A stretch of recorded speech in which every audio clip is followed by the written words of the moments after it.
Au nom du Père et du Fils et du Saint-Esprit, la paix soit avec vous. Frères et sœurs, comme nous venons de le chanter avec tant de cœur, nous sommes ici pour rendre hommage à l'Immaculée Conception de la Très Sainte Vierge Marie. C'est une grande fête pour l'Église entière, c'est une grande fête pour le diocèse de Paris, et ce soir, c'est une fête pour nous de célébrer l'Immaculée Conception avec le chapitre des chanoines, dont elle est la patronne, et pour qui c'est l'occasion, comme chaque année, de recevoir les nouveaux chanoines, de célébrer avec les séminaristes, puisque Notre-Dame est la patronne du séminaire, et de célébrer avec vous, frères et sœurs, qui êtes venus spécialement ce soir, en particulier les bienfaiteurs de l'œuvre des vocations qui se joignent ce soir à notre prière. Tous ensemble, en célébrant Marie conçue sans péché, nous prenons mieux conscience que nous sommes pécheurs et nous nous préparons à célébrer cette Eucharistie en reconnaissant notre péché et en implorant la miséricorde de Dieu.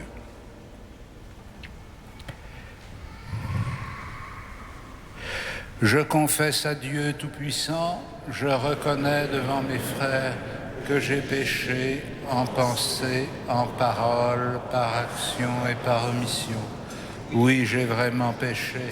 C'est pourquoi je supplie la Vierge Marie, les anges et tous les saints, et vous aussi, mes frères, de prier pour moi, le Seigneur notre Dieu. Et que Dieu Tout-Puissant nous fasse miséricorde, qu'il nous pardonne nos péchés et nous conduise à la vie éternelle.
Gloria in excelsis Deo.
Prions le Seigneur.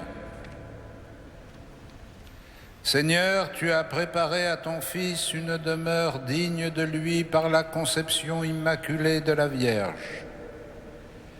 Puisque tu l'as préservé de tout péché par une grâce venant déjà de la mort de ton Fils, accorde-nous, à l'intercession de cette Mère très pure, de parvenir jusqu'à toi, purifier nous aussi de tout mal, par Jésus-Christ, ton Fils, notre Seigneur et notre Dieu, qui vit et règne avec toi dans la communion du Saint-Esprit, maintenant et pour les siècles des siècles.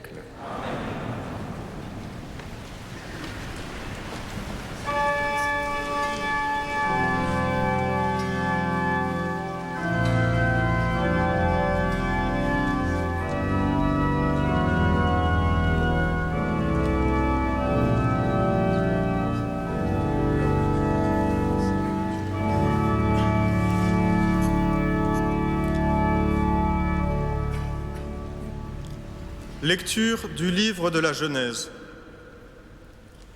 Quand l'homme eut désobéi à Dieu, le Seigneur Dieu l'appela et lui dit : « Où es-tu donc ? » L'homme répondit : « Je t'ai entendu dans le jardin, j'ai pris peur parce que je suis nu et je me suis caché. » Le Seigneur reprit : « Qui donc t'a dit que tu étais nu ? Je t'avais interdit de manger du fruit de l'arbre. En aurais-tu mangé ? » L'homme répondit : « La femme que tu m'as donnée, c'est elle qui m'a donné du fruit de l'arbre, et j'en ai mangé. »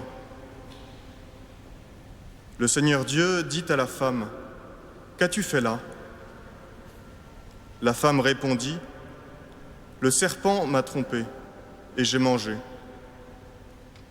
Alors, le Seigneur Dieu dit au serpent : « Parce que tu as fait cela, tu seras maudit parmi tous les animaux et toutes les bêtes des champs. Tu ramperas sur le ventre et tu mangeras de la poussière tous les jours de ta vie. Je mettrai une hostilité entre la femme et toi, entre sa descendance et ta descendance. Sa descendance te meurtrira la tête, et toi, tu lui meurtriras le talon. » L'homme appela sa femme Ève, c'est-à-dire la vivante, parce qu'elle fut la mère de tous les vivants. Parole du Seigneur. Rendons grâce à Dieu.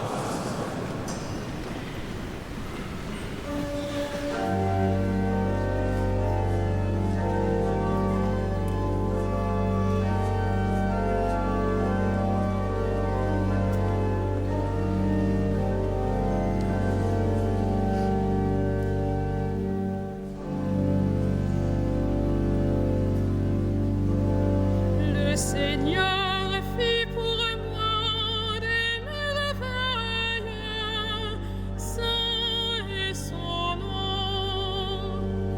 Le Seigneur fit pour moi des merveilles, saint est son nom.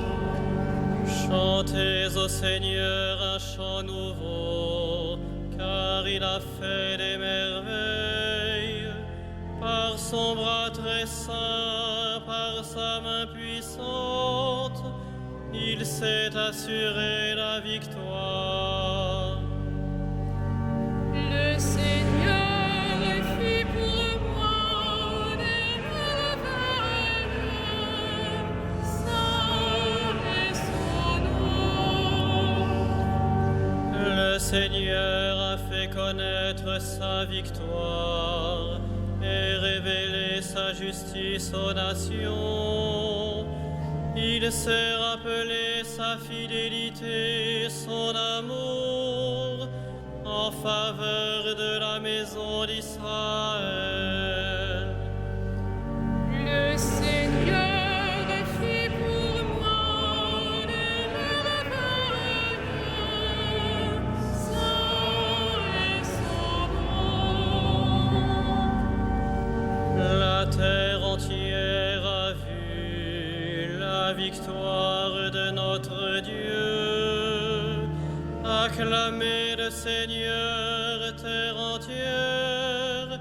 Acclamez votre roi, le Seigneur. Le Seigneur fit pour moi des merveilles, saint est son nom.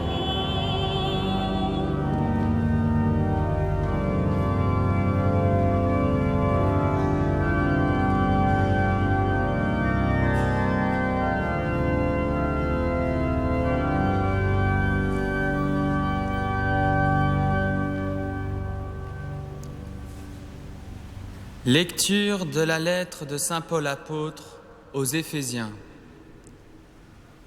Béni soit Dieu, le Père de notre Seigneur Jésus-Christ. Dans les cieux, il nous a comblés de sa bénédiction spirituelle en Jésus-Christ.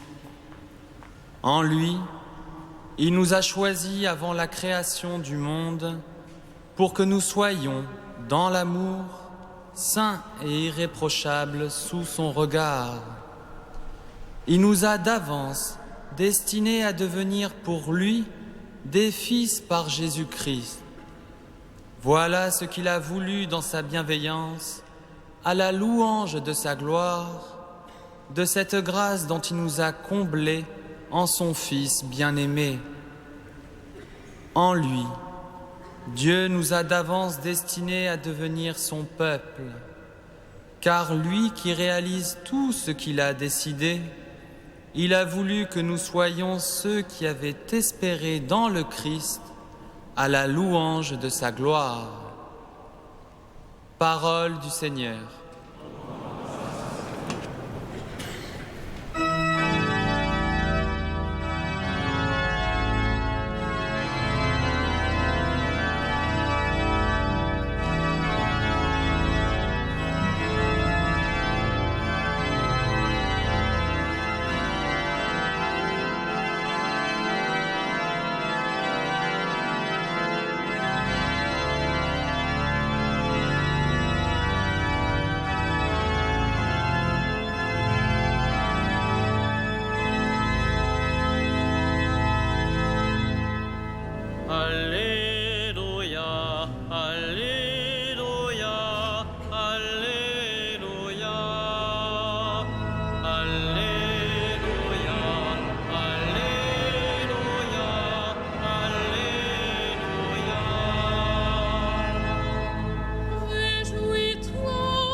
Le Seigneur soit avec vous. Et avec votre esprit. Évangile de Jésus-Christ selon saint Luc. Gloire à toi, Seigneur.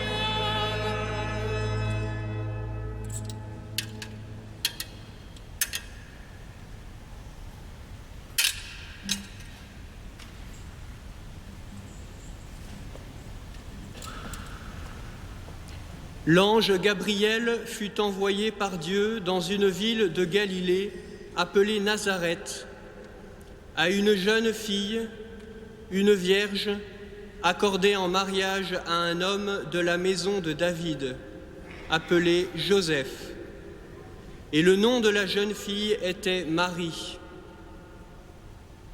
L'ange entra chez elle et dit : « Je te salue, comblée de grâce, le Seigneur est avec toi. » À cette parole, elle fut toute bouleversée et elle se demandait ce que pouvait signifier cette salutation. L'ange lui dit alors : « Sois sans crainte, Marie, car tu as trouvé grâce auprès de Dieu. Voici que tu vas concevoir et enfanter un fils, et tu lui donneras le nom de Jésus. Il sera grand, il sera appelé Fils du Très-Haut. Le Seigneur Dieu lui donnera le trône de David son père. Il régnera pour toujours sur la maison de Jacob, et son règne n'aura pas de fin. » Marie dit à l'ange : « Comment cela va-t-il se faire puisque je suis vierge ? » L'ange lui répondit : « L'Esprit Saint viendra sur toi et la puissance du Très-Haut te prendra sous son ombre. C'est pourquoi celui qui va naître sera saint, il sera appelé Fils de Dieu. Et voici qu'Élisabeth, ta cousine, a conçu, elle aussi, un fils dans sa vieillesse, et elle en est à son 6e mois, alors qu'on l'appelait la femme stérile. Car rien n'est impossible à Dieu. » Marie dit alors : « Voici la servante du Seigneur, que tout se passe pour moi selon ta parole. » Alors l'ange la quitta. Acclamons la parole de Dieu. Louange à toi, Seigneur Jésus.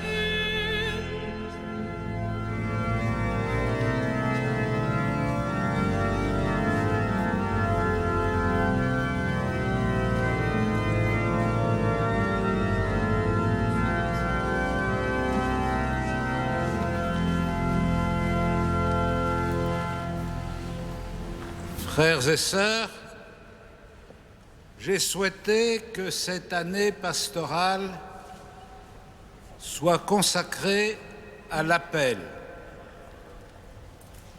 Et samedi, il y a 10 jours, dans cette même cathédrale, j'ai ouvert cette année de l'appel avec les représentants des différentes communautés parisiennes comme un temps fort du chemin dans lequel Jésus nous invite à le suivre pour devenir témoins de la bonne nouvelle.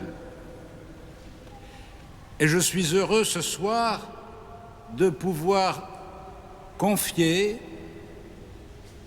cette année de l'appel à l'intercession de la Vierge Marie, dont l'expérience telle qu'elle vient de nous être rappelée par l'évangile de saint Luc nous donne comme une sorte de prototype de l'appel que Dieu adresse aux hommes et de la manière dont les hommes peuvent répondre à l'appel de Dieu.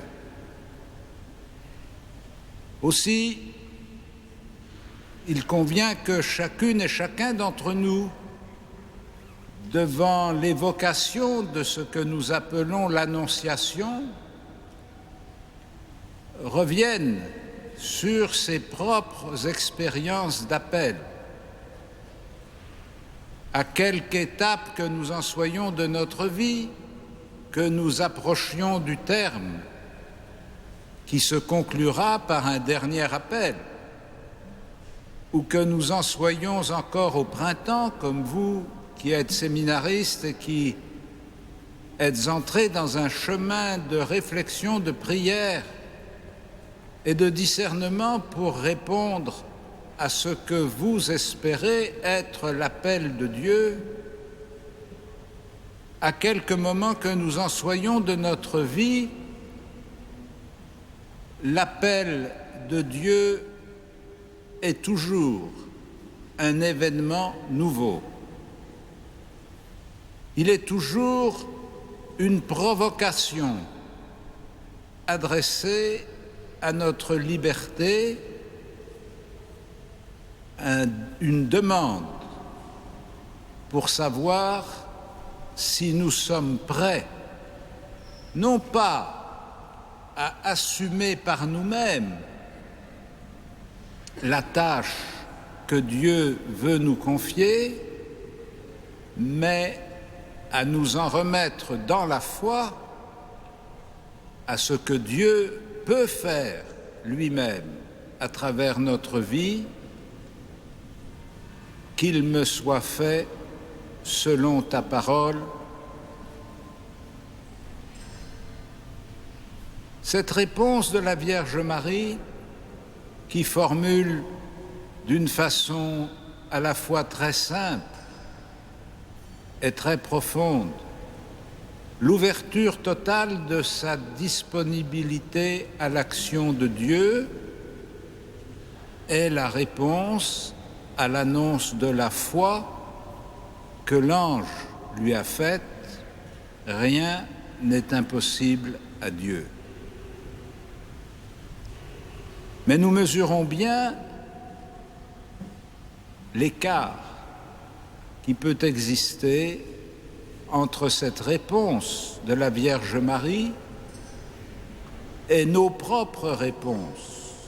Je dis nos propres réponses parce que nous sommes appelés à différents moments de notre vie, d'une façon différente selon l'étape où nous en sommes arrivés. Et à chaque fois, nous sommes sollicités pour faire une réponse nouvelle.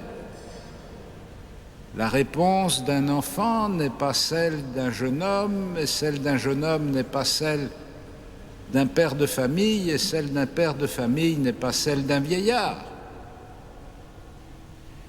Mais toutes sont des réponses parce que toutes s'inscrivent dans une vision de l'histoire qui n'est pas simplement la lecture que nous pouvons faire de notre propre histoire, c'est-à-dire une évocation des épisodes précédents que nous avons vécus, et dans le meilleur des cas, c'est-à-dire si nous faisons cette relecture dans la foi et à la lumière de la parole de Dieu, cette relecture peut devenir une action de grâce. Mais elle demeure toujours dans l'indéfini d'une liberté qui est appelée à se donner, qui peut se reprendre et qui doit s'approfondir dans la fidélité. Or, ce que nous découvrons dans l'expérience mariale de l'appel et de la réponse, c'est que la plénitude de l'offrande de sa liberté que Marie fait n'est possible que dans la mesure où elle-même a été préservée du péché, c'est-à-dire dans la mesure où elle est comblée de grâce, comme nous dit le texte de l'Évangile de Saint Luc. Pour nous, la plénitude du don de notre vie, c'est le couronnement d'une existence au cours de laquelle nous apprenons le don. Nous découvrons peu à peu ce que signifie se donner tout entier, non pas parce que nous retiendrions parcimonieusement notre générosité, mais parce qu'elle n'atteint sa plénitude que quand nous sommes totalement purifiés du péché, c'est-à-dire quand nous sommes totalement délivrés de notre existence historique, car tant que nous serons dans l'histoire, nous serons des pécheurs. Si bien que nous avons quelques difficultés parfois à tenir en même temps la vision que saint Paul nous a donnée tout à l'heure dans l'Épître en nous parlant de ce qu'il faut bien appeler la prédestination, c'est-à-dire comment Dieu, dès avant la création du monde,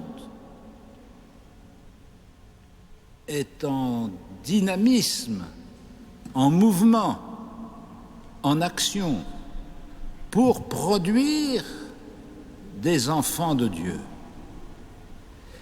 Et que cette volonté originelle de Dieu, qui va s'accomplir progressivement à travers la création et à travers l'histoire des hommes, a décidé de toute éternité.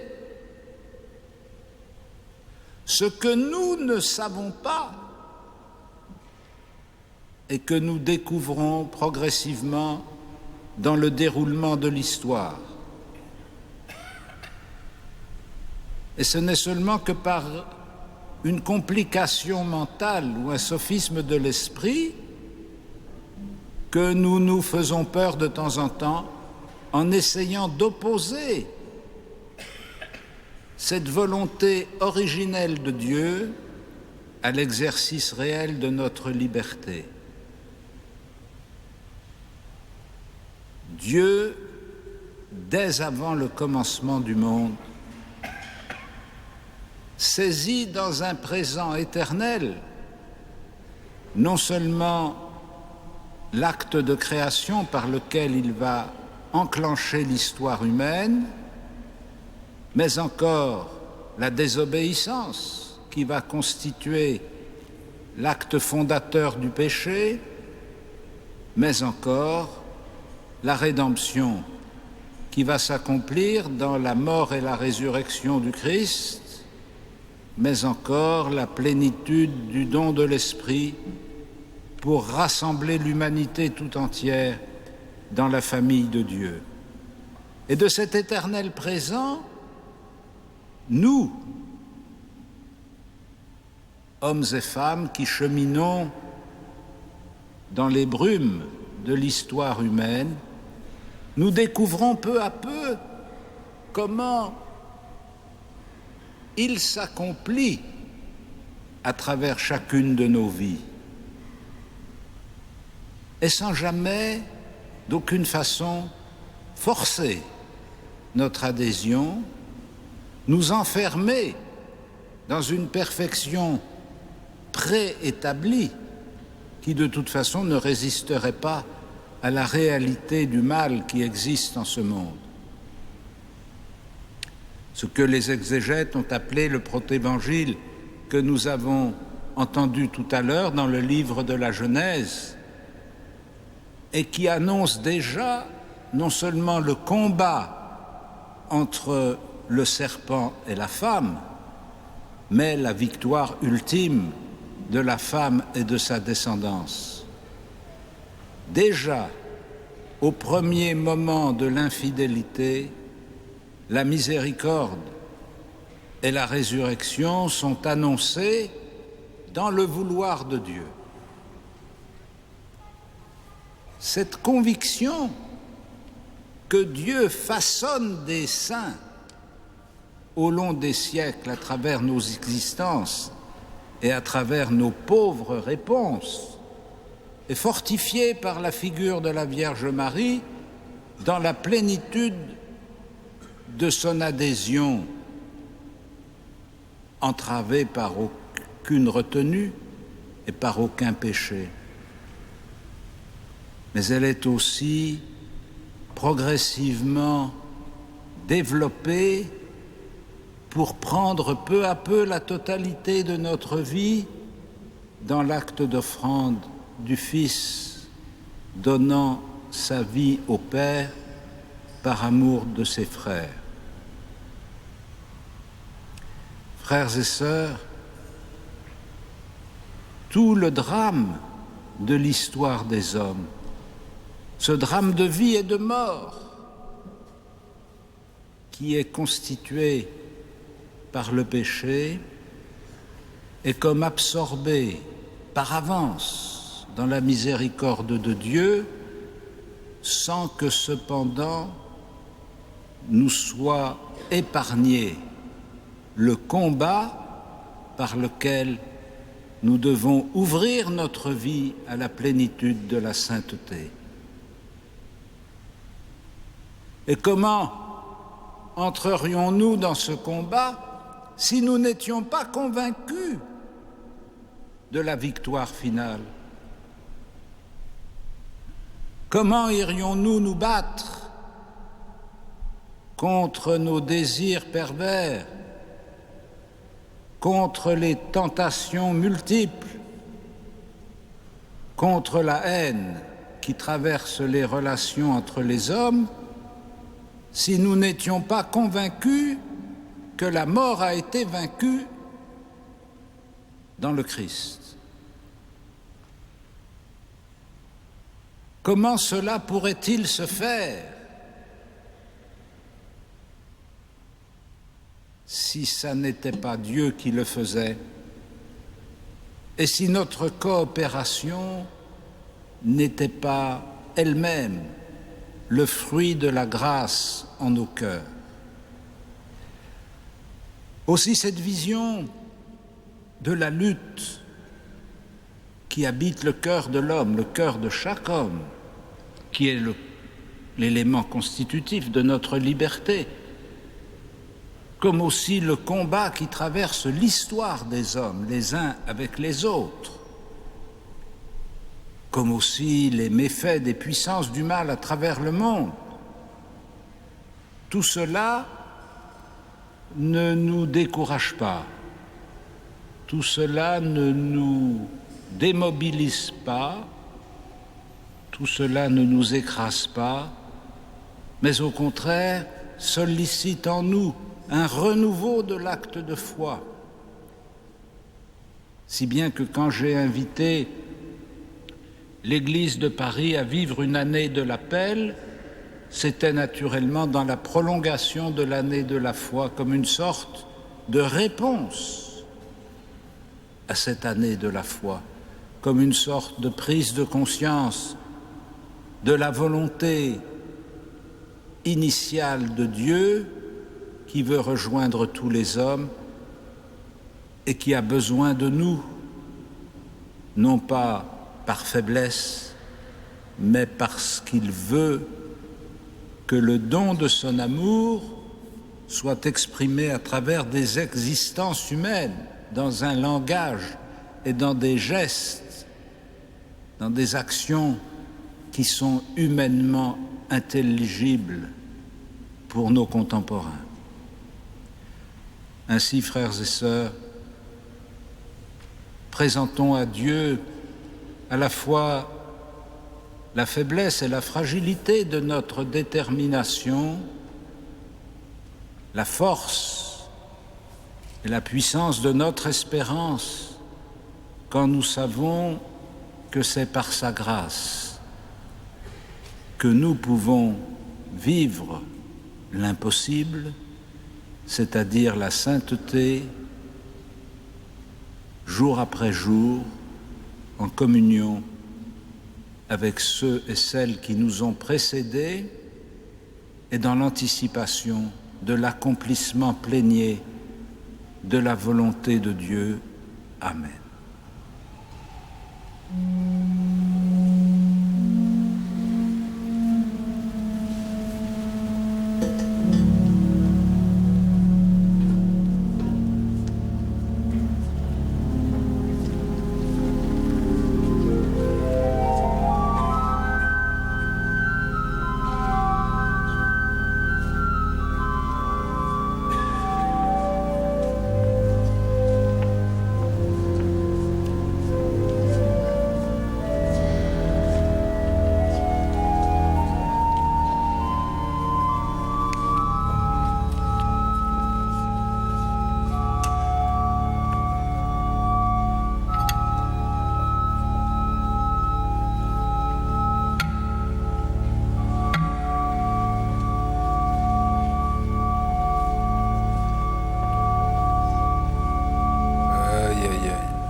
Voilà, frères et sœurs, je vais maintenant bénir les croix que je vais remettre aux nouveaux chanoines, qui seront le signe de leur appartenance au chapitre de la cathédrale et de la mission qu'ils ont reçue de prier plus particulièrement pour le diocèse de Paris, dont ils sont les chanoines.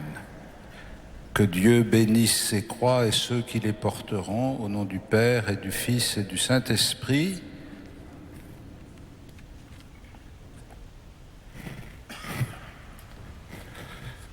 Voilà, mon cher Jean-Claude, tu vas y arriver certainement.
Merci.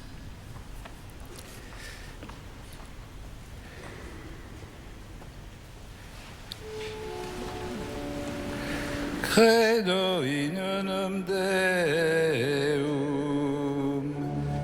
Patrem omnipotentem, factorem celi et terrae, visibilium omnium et invisibilium. Et in unum Dominum Iesum Christum, Filium Dei unigenitum, Et ex patre natum ante omnia saecula. Deum de Deum, lumen de lumine, Deum verum vere verum. Genitum non factum consubstantialem Patri, perque omnia facta sunt. Qui propter nos homines, et propter nostrum salutem, descendet in celis. Et incarnatus est de Spiritus Sancto ex Maria Virgine, et homo factus est.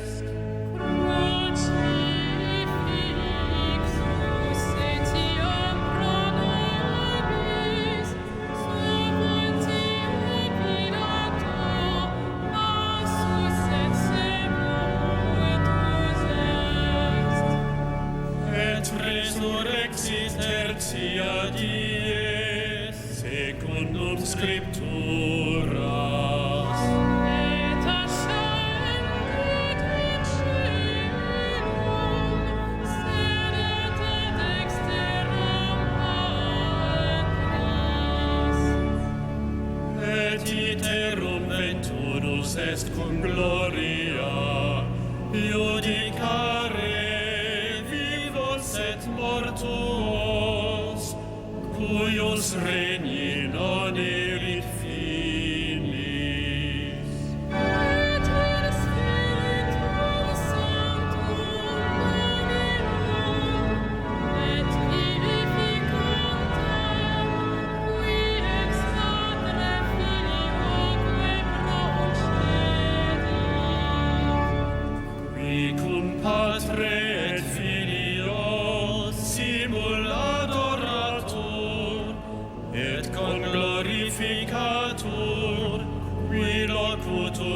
per prophetas.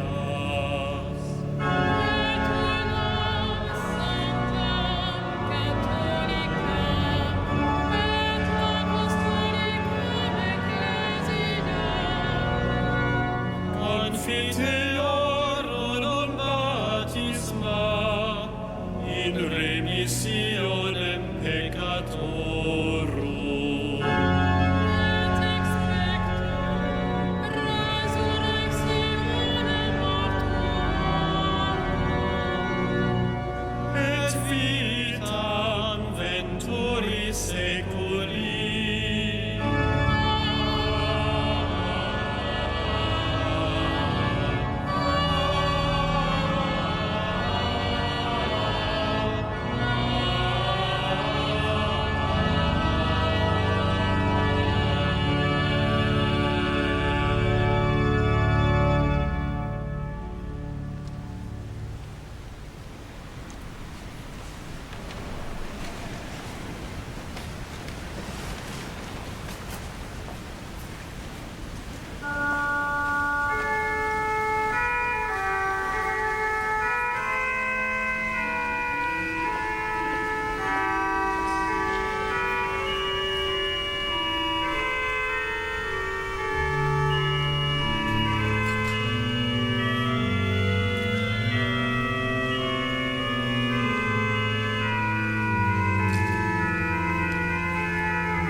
Accueille le sacrifice du salut que nous t'offrons en ce jour où nous célébrons la conception immaculée de Marie. Puisque nous reconnaissons que la prévenance de ta grâce l'a préservée de tout péché, accorde-nous par son intercession d'être libérés de toute faute par Jésus le Christ, notre Seigneur. Le Seigneur soit avec vous. Et avec votre esprit, Élevons notre cœur. retournons le Seigneur. Rendons grâce au Seigneur notre Dieu. Cela est juste et bon. Vraiment, il est juste et bon de te rendre gloire, de t'offrir notre action de grâce toujours et en tout lieu. À toi, Père très saint, Dieu éternel et tout-puissant, car tu as préservé la Vierge Marie de toutes les séquelles du premier péché, et tu l'as comblée de grâce pour préparer ton Fils, une mère vraiment digne de lui. En elle, tu préfigurais l'Église, la fiancée sans ride, sans tache, resplendissante de beauté. Cette Vierge pure devait nous donner le Sauveur, l'agneau immaculé qui enlève nos fautes. Choisie entre toutes les femmes, elle intervient en faveur de ton peuple et demeure pour lui l'idéal de la sainteté. C'est pourquoi, avec tous les anges du ciel, pleins de joie, nous te chantons.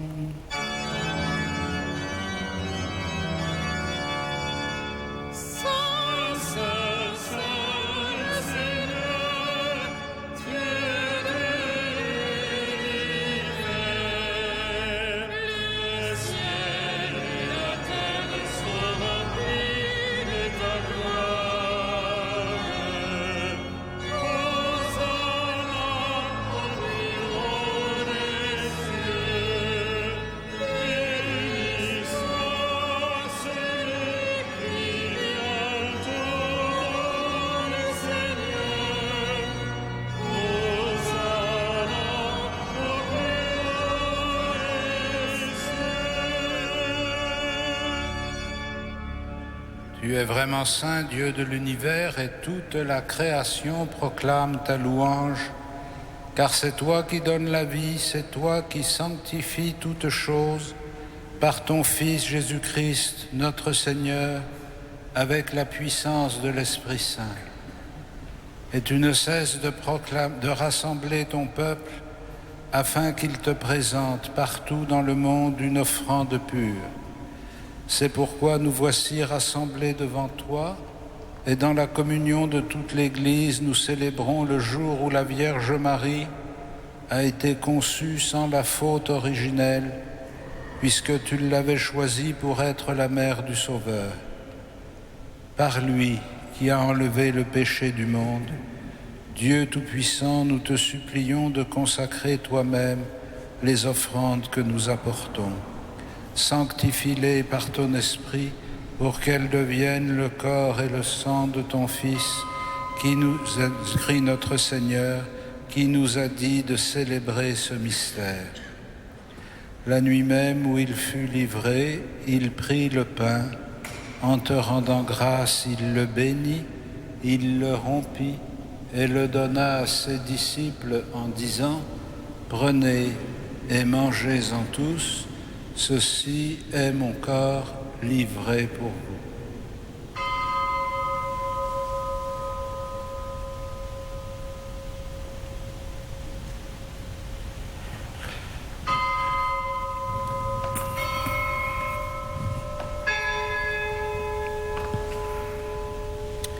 De même, à la fin du repas, il prit la coupe.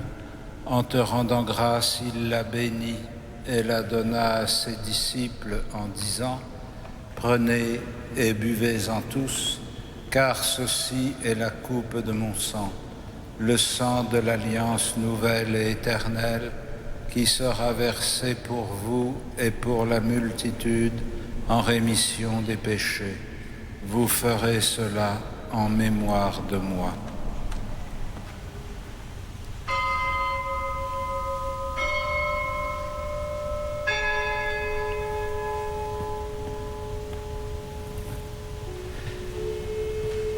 Il est grand le mystère de la foi.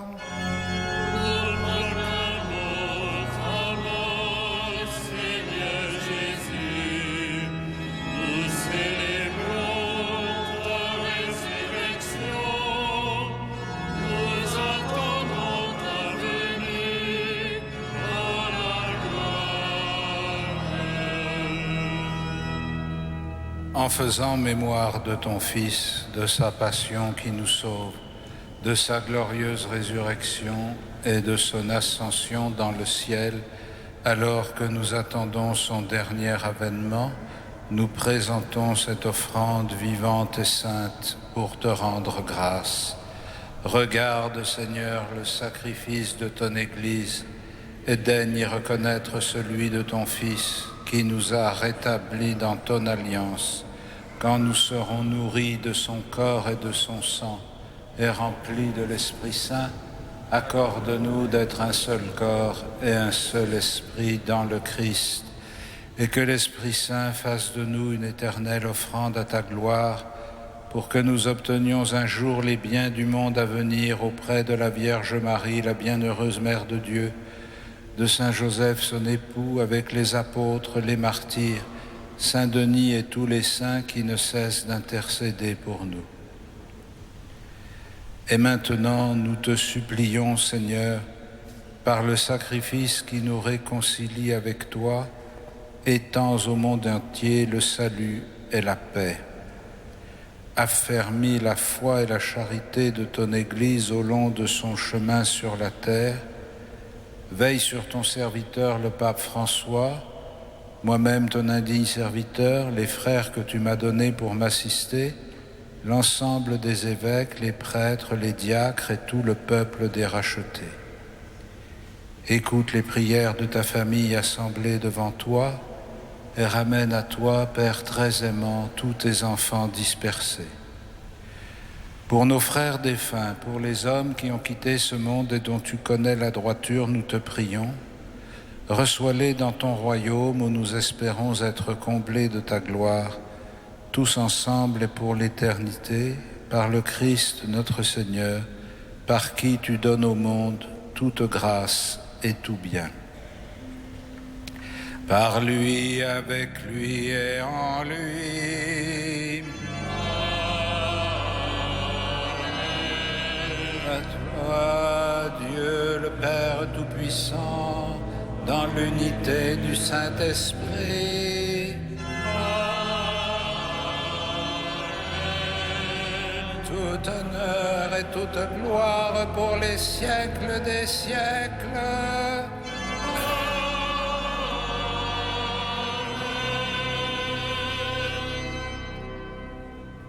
Unis dans le même esprit, nous pouvons dire avec confiance la prière que nous avons reçue du Sauveur.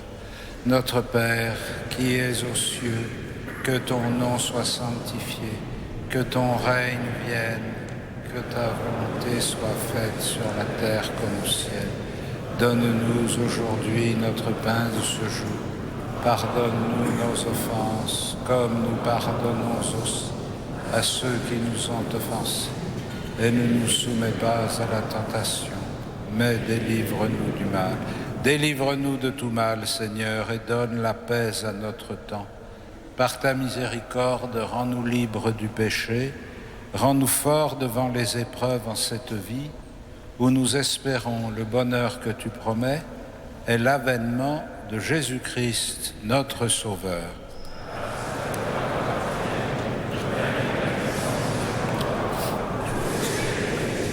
Seigneur Jésus-Christ, tu as dit à tes apôtres, je vous laisse la paix, je vous donne ma paix. Ne regarde pas nos péchés, mais la foi de ton Église. Pour que ta volonté s'accomplisse, donne-lui toujours cette paix et conduis-la vers l'unité parfaite, toi qui règnes pour les siècles des siècles. Et que la paix du Seigneur soit toujours avec vous. Dans la charité du Christ, donnez-vous la paix.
Heureux les invités au festin des noces de l'agneau.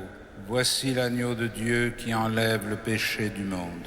Seigneur, je ne suis pas digne de te recevoir, mais dis seulement une parole et je serai guéri.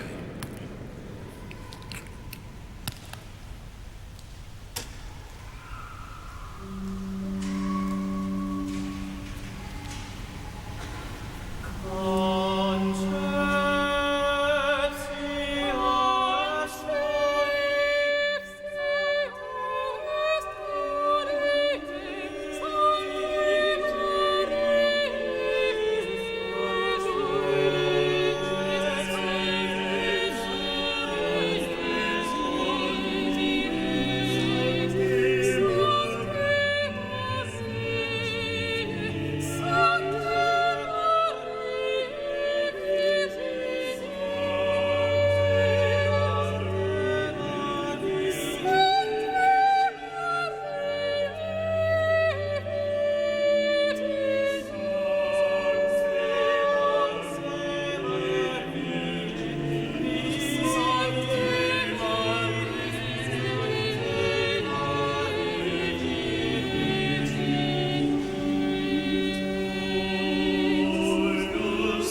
Frères et sœurs bien-aimés, nous nous retrouverons, pour ceux qui le désirent et qui le peuvent, demain soir pour le concert de clôture de musique sacrée, une création mondiale par M.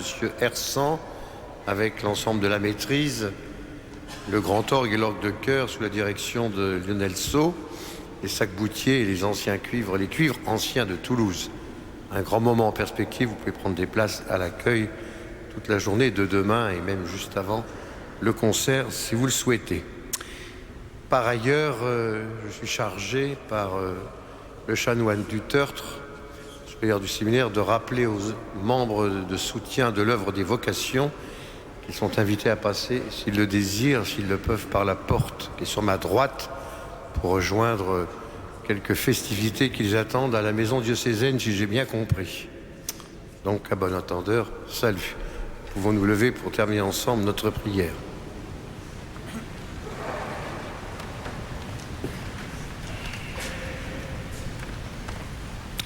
Seigneur notre Dieu, que cette communion guérisse en nous les blessures de la faute originelle dont tu as préservé la Vierge Marie, grâce au privilège de sa conception immaculée, par Jésus le Christ, notre Seigneur.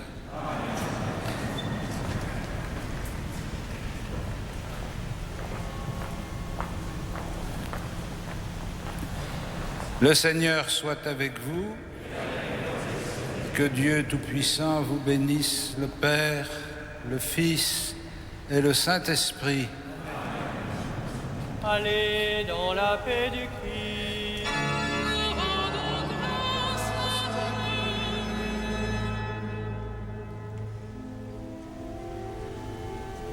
Amen.